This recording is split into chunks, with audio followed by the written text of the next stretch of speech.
Hi, everybody. This is Stacy with Bioenergetic Resources. I want to welcome you to the webinar this evening. And I would like everyone to know that if you have any questions through the process, to please feel free to use the chat box, which should be up on the left side of your screen. It's a little blue box, and I'll be monitoring that so we can hopefully get some of your questions answered along the way. And with that, I'm going to turn it over to Dr. Donna Embry for Understanding Homeopathy. Thank you, Stacy. Welcome, everybody, to this hot topic. You may have noticed that homeopathy has been in the news a lot lately.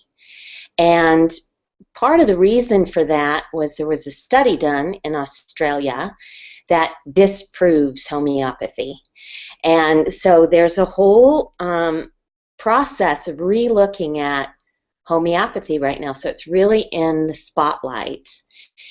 And I know that many of you know that homeopathy is the most widely used form of medicine in the world today. And there's something to be said about that because it works. The problem is that so often we're using methods to study it that won't do any good because it's not chemical. It's more energetic medicine. And so we can't use physical methods to study something that isn't physical. When we look at the human body, it's bioenergetic. Only 7% of the bioenergetic body is actually biology, physical substance. The rest, 93%, is energetic. And so many of the ancients, all the ancient forms of medicine, understood that the body was a bioregulatory system, meaning that everything about it was designed for maintaining health. It knew how to heal. Anyone that's ever cut their finger and watched the magnificent healing process work out knows this. The body knows how to do this on all levels. So what happens? Sometimes the body gets stuck. It needs something, and so it'll present a symptom. A symptom is clearly the body's cry for help. It's saying, I need something. When we look at homeopathy, if we could say in one sentence what it is, it's a message. It's information. It reminds the body to do what it already knows how to do, and it works at the level of energy. So let's look at this a little bit more closely for those of you that are brand new. Let's look at where did it come from. And in steps a German medical doctor, Samuel Hahnemann. And over 200 years ago, he was trained in allopathic medicine.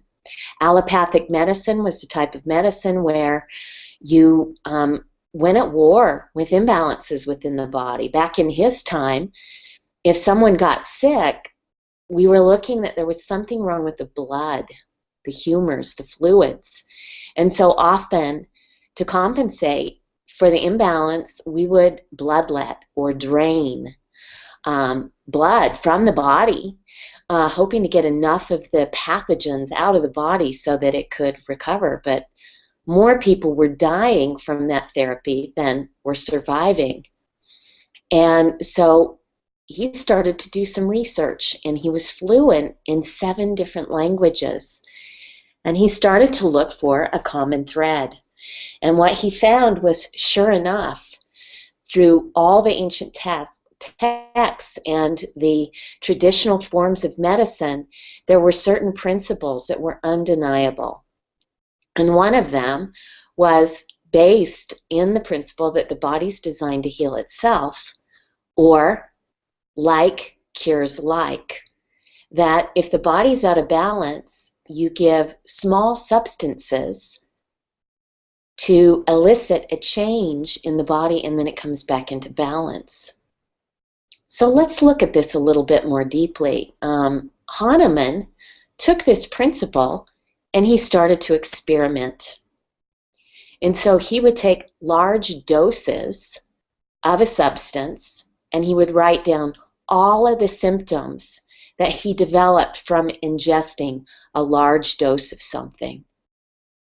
And then he would antidote it. And he would antidote it by using small amounts of a similar substance.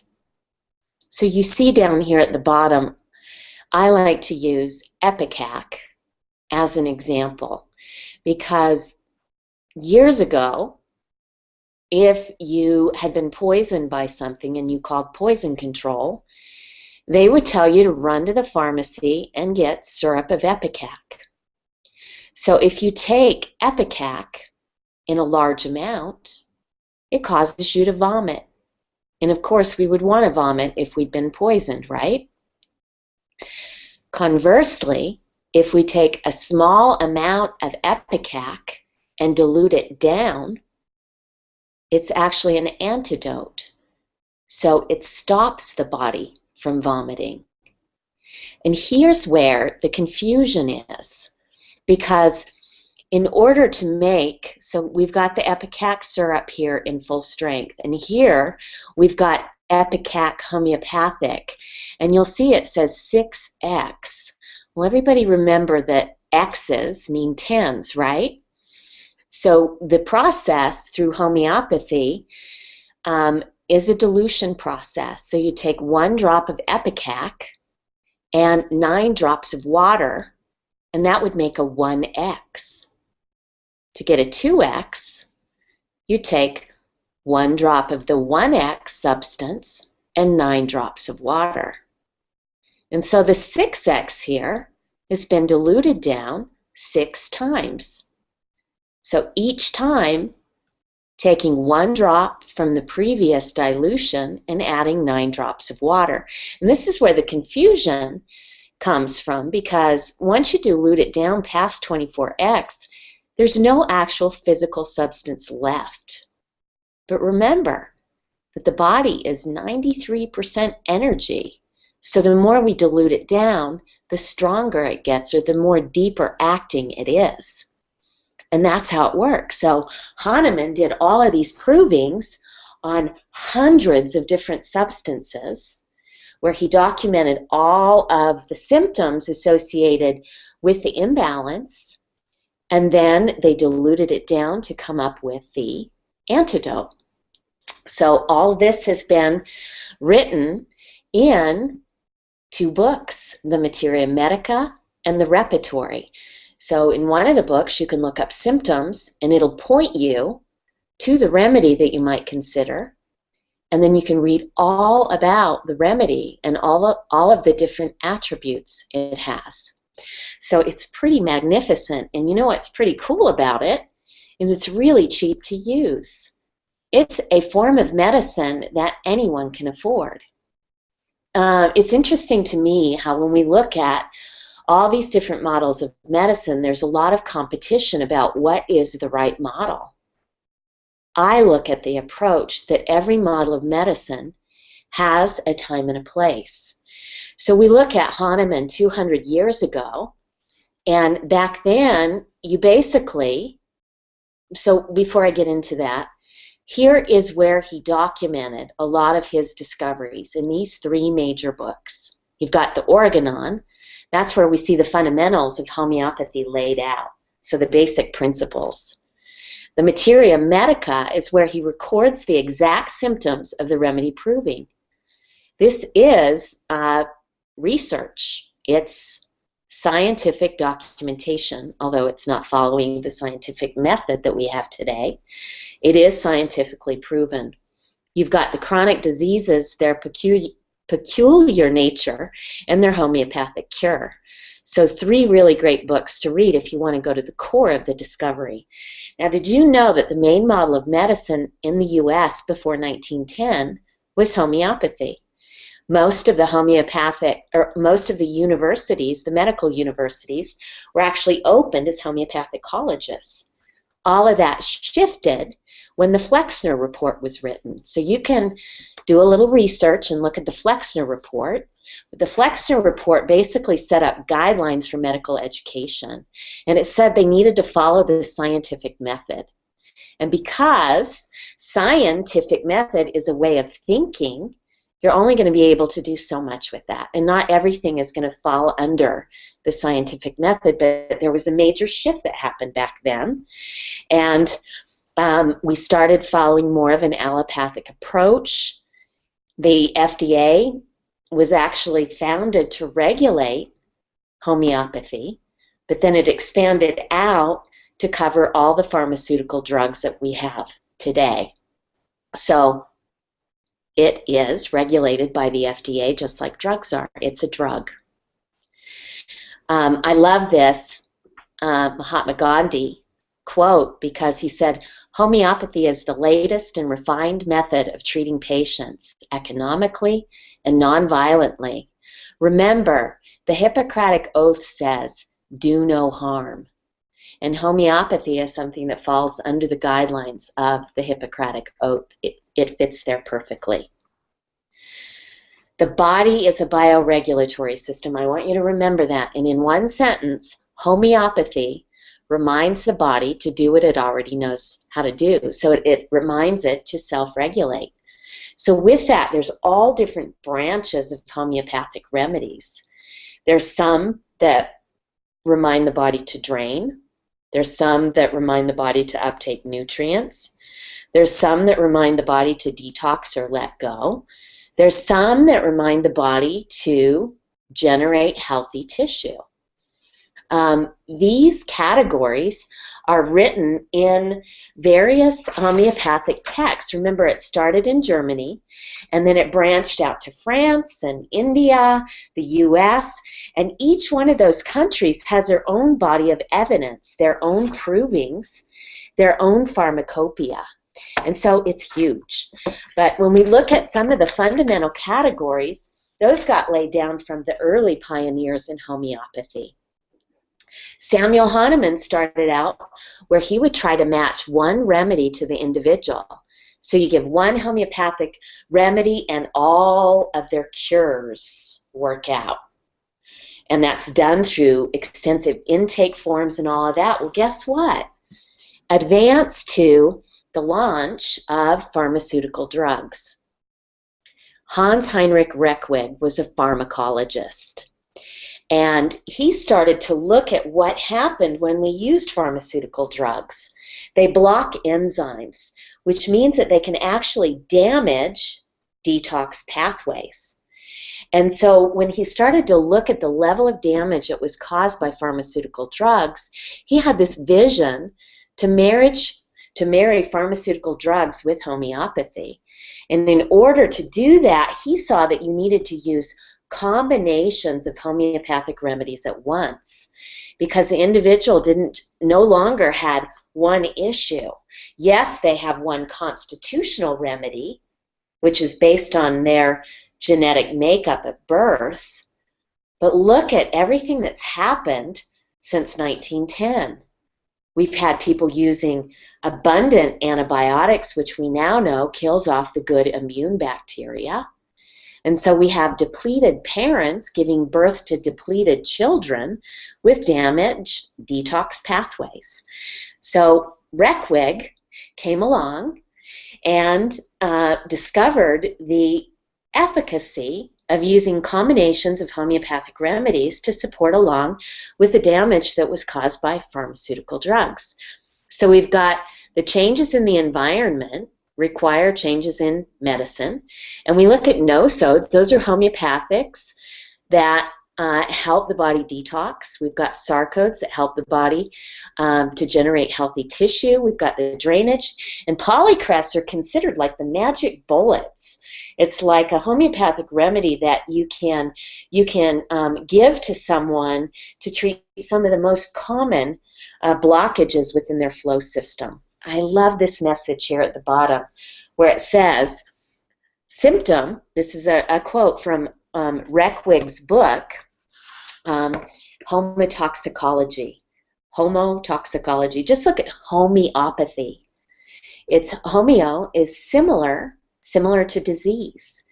And then we've got homotoxicology, human toxins. So we're looking at how to maintain the health of the human body when we know that everything about the human body is designed to maintain health. So Reckwick said a symptom is the body fighting with toxins to render them harmless. Why would the body have to fight with the toxin? Because its detox pathways have been damaged. They're no longer working. How many people do you know that are constipated? How many people do you know that can't sleep at night? Do you know that is a symptom of disease? And if not taken care of, it can lead to chronic degenerative disease. The body won't lie. It's constantly communicating with us. And so if we just treat at the level of symptom, you know, it's funny to me that most people know more about their car and their car engine than they do about their bodies. What would happen if the check engine light came on? They would get the car to a mechanic as quickly as possible, right? If we look at the check engine light, that's a symptom. Now, if we cover up the check engine light, does that mean that we've actually addressed the deeper issue? No, we've covered up the symptom. And if the deeper issue isn't dealt with, eventually we end up getting more and more chronic degenerative disease. And this is where homeopathy really complements our allopathic model that we have in the US right now. I am of the mindset that there's a time and a place for everything. So here is Reckwick's table of homotoxicosis. And he believed that the body is a flow system. And what does homeopathy do? It reminds the body to do what it already knows how to do, flow. Symptoms mean that there's a blockage in the flow system. So we simply need to assess where the blockage is, provide the body with what it needs to open and flow. I have a video on our website that goes into this chart so that you can get more detail on it. But basically, what this chart does is it lays out the steps that the body goes through to move from a system of flow into cancer. Over here is cancer. Neoplasm is cancer. Do you know people with chronic degenerative disease? Yeah. Anything that is heart attack, lupus, Lyme, Alzheimer's, Parkinson's, they all fit here.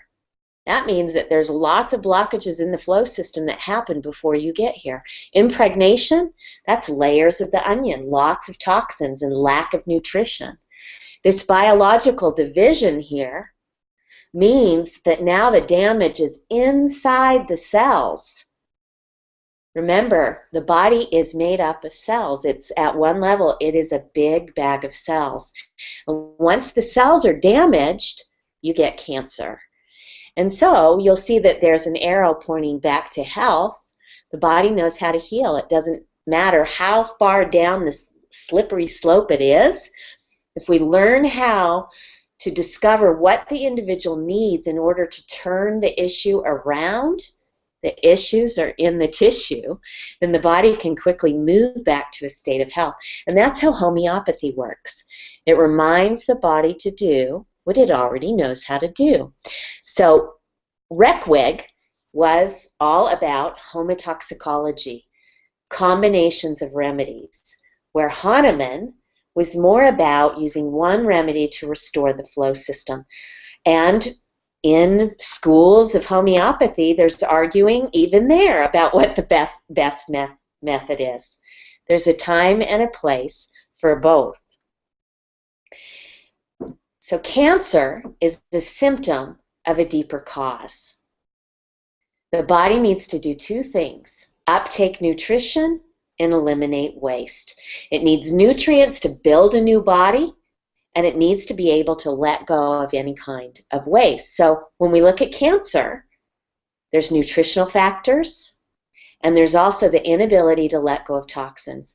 One of the quickest ways people can get on the fast track towards health is to look at what they're putting on their skin, what they're inhaling, and what they're ingesting. Also, what are they putting in their mind? Toxic thoughts, all of that, we want to look at that. So clean the environment, you clean the cell. There's a whole model of medicine that looks at the process of environment. Now I want to just bring up a textbook here. This is Harper's Biochemistry. And it looks at the fact, and we have known this for decades, that toxins damage DNA. Look at this right here. Radiation and chemical carcinogens damage DNA, and they're capable of causing mutations in DNA, right? So we've got tumors that exhibit abnormal chromosomes.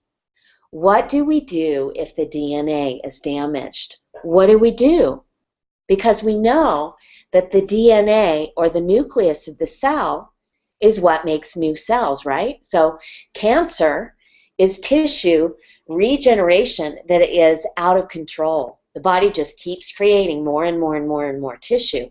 We need to get the tissue or the cell replication back under control. And we need to do that by addressing the mutations in the DNA and the damage in the DNA. Did you know that homeopathy is designed to do just that thing? This is another page in there that talks about viruses. Did you know that our cells in the body cannot replicate? They cannot make new cells without viruses. But in the cases of cancer, we have some rogue viruses that are involved in it.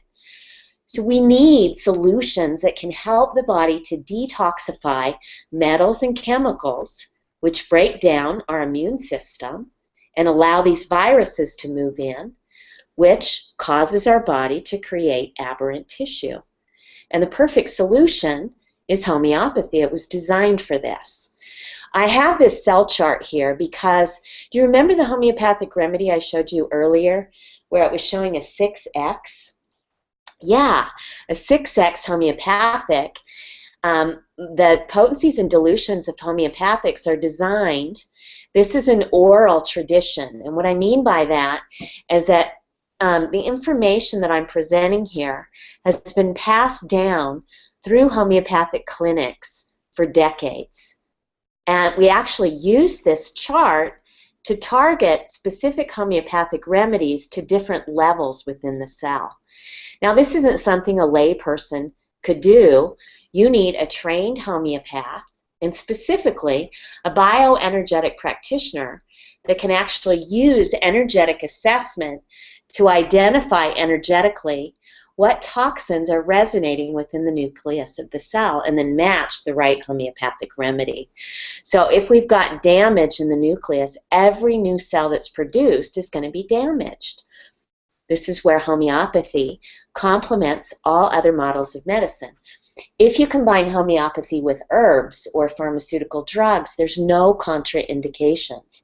It's very, very safe to use. So when we look at which remedy is right for the individual, wow. Our linear thinking that we have in our country today, where we look at the disease process and we use the same methods for everyone with the same disease, don't work.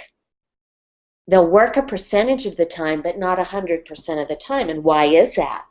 Because the toxins that the individual has at the cellular level are going to be unique. They're going to get mom and dad's toxins, and mom and dad got their toxins from their ancestors. And so what makes up that individual in that moment is very, very unique. And so we need to address the individual. They need the right nutrients. They need the right homeopathics. They need the right support for their individual body. So when we look at the different ways to assess a classically trained homeopath, a Hahnemannian classically trained homeopath, will use an intake form. And they'll write down all the different symptoms that the individual is dealing with, and then they'll match them to the right homeopathic remedy. A bioenergetic assessment is going to be done by eavesdropping in on the communication system of the body to see what it needs in order to heal. So it's more of a hands-on method. It's energetic. It's not considered diagnostic. It's energy medicine. The other way is to look at symptom matching. All right, so there's a lot of apps that FDA regulates homeopathy based on symptoms, and the individual needs to be able to say what their symptom is, like it's a runny nose, or it's a pussy, a boil, or it's the inability to breathe. So they've got to be symptoms that the individual, any lay person, could demonstrate. In other countries, there's not the same regulation, and I'm covering homeopathy worldwide through this presentation here. So there's a lot of different ways, and each country has their own rules. In the US, we talk about symptoms, and we're looking to match the right homeopathic based on the symptom. So this has been a brief introduction to homeopathy, and in one sentence, it reminds the body to do what it already knows how to do. So if the body has acne, it has a lot of skin issues, sulfur, homeopathic might be the perfect solution for that, because acne is one of the symptoms listed under the sulfur profile. And you can learn more about this by going to our website, Bioenergetic Resources. In there's a ton of videos, and I have highlighted here the video on homotoxicology if you want to learn more about that. We have the International College of Bioenergetic Practitioners. We train all types of physicians how to move someone through a healing process using their current strategies, but also combining it with bioenergetic assessment, homeopathy, herbology, iridology, nutrition, all of that, because we want to create the perfect situation for the individual, for their body to return to a state of bioregulation, a state of health. And clinically, we see this over and over again. Also, we are going to be attaching this research paper. It's got all kinds of links where you can go on and look at the data yourself.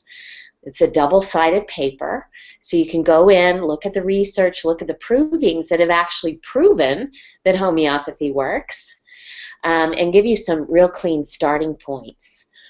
This book, Everybody's Guide to Homeopathic Medicine by Dana Ullman, is a gem. And he's actually a really good one to follow. He's trained classically, which means that he's trained to use one remedy at a time.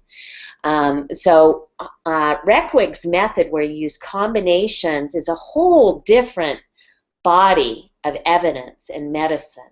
And the two actually complement each other. There's wonderful social media groups. The National Center for Homeopathy is the governing body in the U.S. They've got a website. So you can go on there. There's all kinds of classes that you can take to learn more. Homeopathy Worked For Me is a group that is on Facebook, and I like it because it's lay people saying, I had this symptom, I took this remedy, and this is what happened. In Search of Evidence is a group that's in the UK, and they're constantly posting new evidence, new clinical evidence that comes out.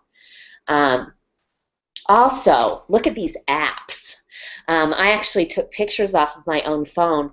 So these are some of the apps that I've downloaded on my smartphone. There's one for dogs, which is great.